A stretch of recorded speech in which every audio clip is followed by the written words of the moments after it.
വിശുദ്ധ മർക്കോസ് എഴുതിയ സുവിശേഷം അധ്യായം 6 വാക്യങ്ങൾ 1 മുതൽ 6 വരെ. യേശു സ്വദേശത്ത് അവഗണിക്കപ്പെടുന്നു. യേശു അവിടെ നിന്ന് പോയി സ്വന്തം നാട്ടിലെത്തി. ശിഷ്യന്മാർ അവനെ അനുഗമിച്ചു. സാബത്ത് ദിവസം സിനഗോഗിൽ അവൻ പഠിപ്പിക്കാൻ ആരംഭിച്ചു. അവന്റെ വാക്കു കേട്ട പലരും ആശ്ചര്യപ്പെട്ടു പറഞ്ഞു, ഇവന് ഇതെല്ലാം എവിടെ നിന്ന്? ഇവന് കിട്ടിയ ഈ ജ്ഞാനം എന്ത്? എത്ര വലിയ കാര്യങ്ങളാണ് ഇവന്റെ കരങ്ങൾ വഴി സംഭവിക്കുന്നത്. ഇവൻ മറിയത്തിന്റെ മകനും യാക്കോബ്, യോസെ, യൂദാസ്, ശിമയോൻ എന്നിവരുടെ സഹോദരനുമായ മരപ്പണിക്കാരനല്ലേ? ഇവന്റെ സഹോദരിമാരും ഇവിടെ നമ്മുടെ കൂടെ ഇല്ലേ? ഇങ്ങനെ പറഞ്ഞ് അവർ അവനിൽ ഇടറി. യേശു അവരോട് പറഞ്ഞു, സ്വദേശത്തും ബന്ധുജനങ്ങളുടെ ഇടയിലും സ്വഭവനത്തിലുമല്ലാതെ മറ്റെങ്ങും പ്രവാചകൻ അവമതിക്കപ്പെടുന്നില്ല. ഏതാനും രോഗികളുടെ മേൽ കൈകൾ വെച്ച് സുഖപ്പെടുത്തുവാനല്ലാതെ മറ്റത്ഭുതമൊന്നും അവിടെ ചെയ്യാൻ അവന് സാധിച്ചില്ല.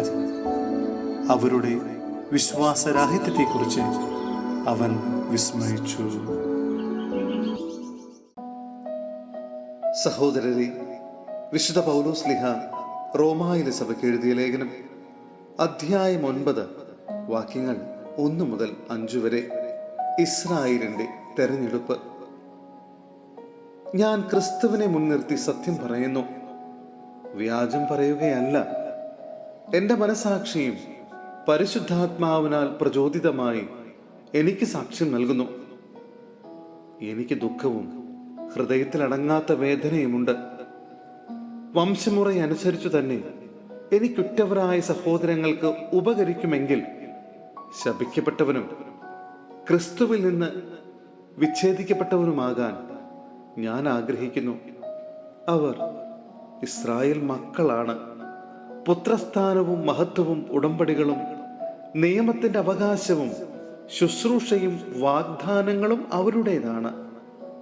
പൂർവപിതാക്കന്മാരും അവരുടേത്. ക്രിസ്തുവും വംശമുറയ്ക്ക് അവരിൽ നിന്നുള്ളവൻ തന്നെ. അവൻ സർവാധിപനായ ദൈവവും എന്നേക്കും വാഴ്ത്തപ്പെട്ടവനുമാണ്. ആമേൻ.